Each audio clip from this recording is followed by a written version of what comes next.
In the hushed, early morning hours, a small group of guerrilla fighters quietly set ablaze several small bridges north and south of the Colima railroad station, razing major access points in and out of the town strangled by criminal caudillos. Celebrating the destruction, Colonel Marcos Torres Virgen led his Cristero soldiers, filled with bravado, as they galloped on horseback, tearing uncontested through the streets of the seized locale, nestled below the cinder cone of the Colima Volcano, on May 24, 1928.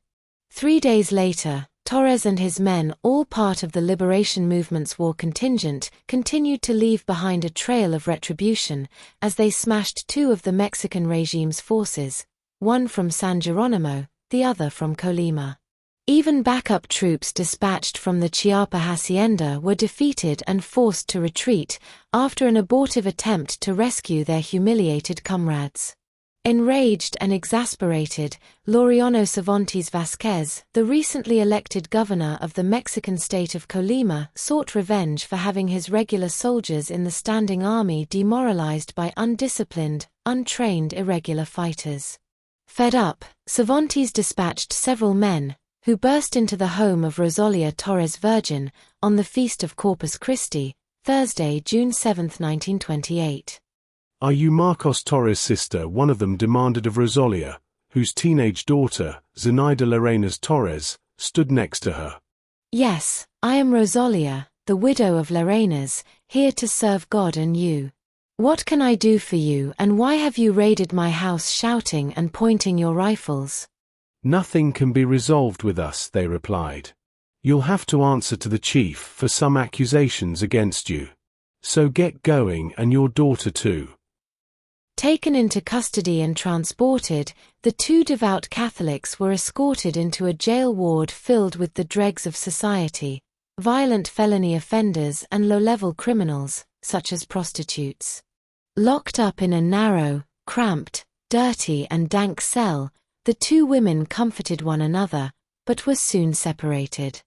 Interrogations began the first night, when the illiterate, Federal Brigadier General Heliodoro Caris Castro, head of military operations in the state of Colima, entered Rosalia's cell. "Where is your brother Marcos?" he asked. She answered, "I don't know. He must be wandering around the volcano with other Cristeros." Caris left, and when Rosalia realized that he had entered her daughter's cell, she frantically began praying for God to help Zenaida through whatever might happen. Throughout the questioning, the teenager refused to reveal any information. Furious, Caris threatened, "Your pride lay in the fact that you're a virgin. But if you persist in your silence, I'll hand you over to these soldiers right now, so they can do whatever they want to you." "Yes. Yes, General. We'll make her talk," responded his men, with much laughter and derision. Zenaida begged, "If you know how to punish, there's your pistol. Take it out and shoot me, for I prefer death right now." Flummoxed by her response, Caris stormed out of her cell and ordered his men to back off. Nothing happened to her. He never touched her. However, he did give instructions to withhold food from her and her mother. Incarcerated, threatened, humiliated, Zenaida had, so far, stayed true to the oath she recited upon joining the Feminine Brigades of St. Joan of Arc, founded on June 21, 1927, at the Basilica of Our Lady of Zapopan, in the state of Jalisco. At her initiation, she kneeled in front of a crucifix and recited, "Before God, the Father, the Son, and the Holy Spirit, before the Most Holy Virgin of Guadalupe, and before the honor of my homeland, I, Zenaida Llerenas Torres, swear, even if threatened with martyrdom, or promised all the kingdoms of the world, I will always keep absolute secrecy of the existence, activities, and, above all, the names of persons and locations of the faithful. With the grace of God, I would rather die first than be a traitor." The Feminine Brigades was a secret military society of women of all ages who supported the Cristero War, the battle from 1926 to 1929 for religious freedom, as well as personal freedom, in Mexico during a time of great persecution against Catholics by the socialist tyrannical regime enthroned by revolutionaries. With the women's focus mainly on supplying guns, ammunition, funds, and food to soldiers in the field, they moved the supplies, usually hidden under their clothing, to the men in the mountains and in the forests via train, wagon, or mule, whether in mud or heat, by sun or moon. They also nursed the wounded, gathered intelligence, secretly taught catechism to children, handed out pamphlets about the Cristiada, the Cristero War, and petitioned the government. Caris returned to Zenaida's cell 2 days later, interrogated her about the whereabouts of her uncle and demanded information about other Cristeros. To push her even further, he cruelly tortured her mentally, causing great anguish. I already had your mother shot. Why don't you answer the questions? What are you waiting for? Do you want me to kill you too? She answered, General, why are you taking so long? Take me to where my mother is dead and kill me there too. He snapped back. Well, you'll see. Do you think we're here to play with you? Caris's men taunted her, laughed, cursed her and tied a rope around her neck, preparing to hang her. She pleaded, General, don't hang me. Take out your pistol and shoot me. No, ammunition is too expensive, he answered. Zenaida pleaded, sobbing. I'll pay for the cartridge you used to kill me. Shoot at once so I can be reunited with my mother who you say is already dead. If you have any humanity, stop making me suffer and finish it once and for all. Caris and the other soldiers left the distraught teen, but returned several times over the next few days. Each time, they repeated the same drama, tying a rope around her neck and threatening to hang her if she failed to share any valuable information. But she revealed nothing. 12 days after their arrest, mother and daughter reunited in a courtroom, thrust before a political tribunal. Unable to force the women to disclose any intelligence about the Cristeros, the judge sent them back to jail, where they were placed together in the same cell. June melted into July, and they languished in their dank dungeon, as Torres continued to lead his men in skirmishes against the regime of Catholic killers. The New World religious persecutors were inspired by Marxist-Leninist scientific atheism, a marriage of the anti-Christian ideologies of two Old World atheists, Karl Marx and Vladimir Lenin. Marx, a so-called philosopher, and Lenin, a lawyer, never produced any tangible goods in their lives. Intellectuals, they produced only ideas, evil ideas that proved deadly to more than 100 million political enemies, innocent victims. On the battlefields, with rifle in hand, Torres considered himself as much a seminarian while fighting in the Cristiada as he was with breviary in hand while studying at the seminary. And during his time in the National Guard, the fighting faction of the liberation movement, just as he did during his priestly formation, he devoted time each day for mental prayer and examination of conscience, in preparation for the future when he would celebrate the Holy Mass as the Alter Christus in persona Christi. Since its inception, the Ecclesia Catholica, the Catholic Church, has breathed inspiration into Christians, lifting minds and wills to the spiritual realm. And through the centuries, the bark of Peter the Apostle has also helped the faithful rudder through the tumultuous waters of the temporal realm, even advising how to defend and protect lives from evil malefactors, as in a justified war, confirmed in the Western canon's Greco-Roman European tradition. One of the first in Christendom to address the matter of just war was Aurelius Augustinus Hipponensis, Augustine of Hippo, who tackled the topic in On the City of God against the pagans. He wrote, "They who have waged war in obedience to the divine command, or in conformity with his laws, have represented in their persons the public justice or the wisdom of government, and in this capacity have put to death wicked men. Such persons have by no means violated the commandment, 'Thou shalt not kill.'" For the faithful embroiled in the battle for religious and personal freedom in Mexico, the Cristiada was a just war based on just law, established on moral law, forged on eternal law, especially after the anti-Christian, anti-clerical, Bolshevik-inspired persecution reached a critical point under the presidency of Plutarco Elias Calles, after he signed the law reforming the penal code into legislation, on June 14, 1926, igniting a savage and brutal war against Catholics, who defended themselves by fighting back. In the first year of the Santa Lucha, the Holy Struggle, Torres joined the Cristero forces as a low-ranking soldier. However, he soon revealed his valor and value. After he successfully fulfilled a daring and dangerous mission, he cut off the electricity supply to Colima, while General Joaquín Amaro Dominguez, the Secretary of War, visited the town, on June 18, 1927. Soon after Torres's impressive achievement, his superiors promoted him, on July 6, 1927, to the rank of colonel.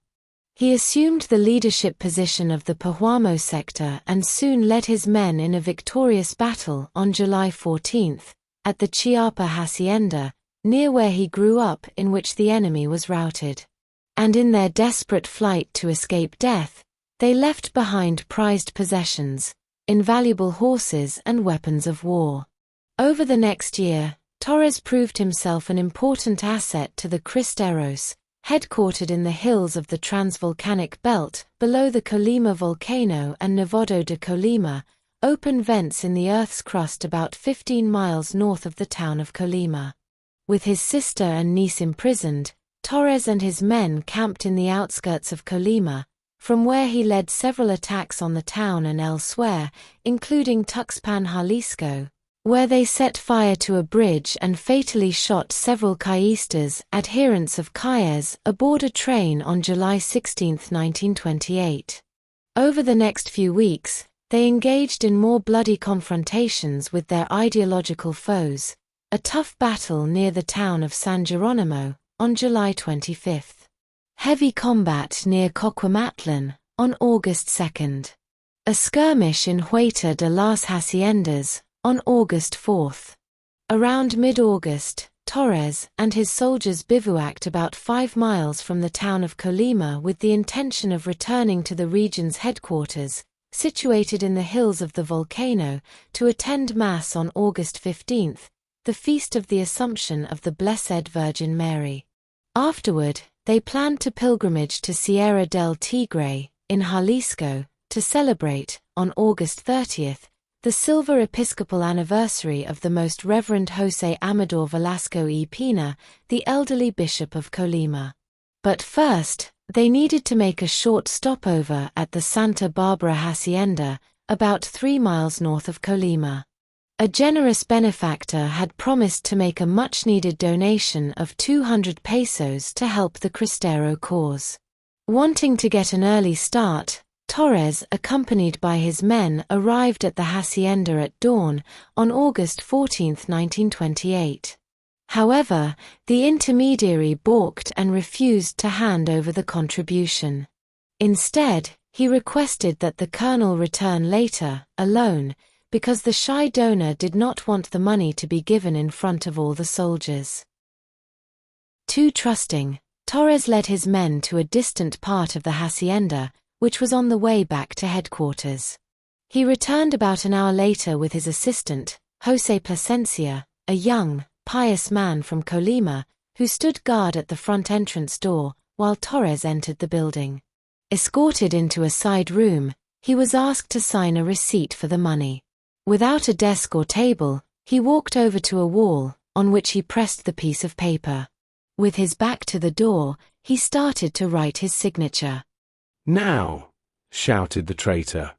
Suddenly, soldiers from Villa de Alvarez, ordered by Colima Mayor Pedro Godino, burst into the room, sprayed Torres in the back with bullets and gunned down Plasencia in the entryway. The assassins dragged the bodies outside, threw them over the backs of a couple mules and roped the dead Catholics securely onto the pack animals to keep the corpses from falling off. The morbid procession slowly made its way to Colima, where they unceremoniously dumped the fallen Cristeros onto the cobblestones in front of the government palace. The horrific display was intended to instill fear, a tactic perfected by the Soviet Bolsheviks, terrorize the masses, to subjugate the masses. As a final, macabre touch, the caudillos hired a lively mariachi band to attract the attention of passers-by. That same day, as soon as the jail guards heard about the execution of Torres, they happily gloated and mocked Rosalia and Zenaida with the grisly news. Hey old woman, where's your Christ the King? What good was protecting your brother if General Carus's soldiers have already taken him away? But, still, they refused to release the women from custody. Instead, they continued with threats and starvation rations. Slowly, Zenaida's health began to fail. Finally, on November 23, weak and burning with fever, she could no longer leave her shabby pallet. The only medicine available inside the jail was flaxseed, a traditional medicine which one of the inmates shared with them. Rosalia asked for a match, and with an old broom handle that she had scavenged, she built a small fire and boiled the flaxseed in a dirty can of dirty water to make an infusion. But it was too late.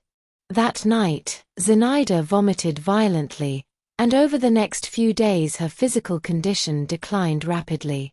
"Daughter, let's pray," Rosalia gently encouraged, and they recited an act of contrition, a spiritual communion prayer, Hail Marys, and an act of consecration to Christ the King, after which she reminded her daughter of the plenary indulgence granted to those who uttered, with a contrite heart, before death, "Viva Cristo Rey." In her final agony, Zenaida repeated weakly, "Viva Cristo Rey, Viva Cristo Rey, Viva Cristo Rey." She remained conscious. She remained calm. But feeling overwhelmed by exhaustion, she reclined on her back, fell asleep, and never woke after breathing her last, at 3:30 in the morning, on November 28, 1928. Zenaida was 14.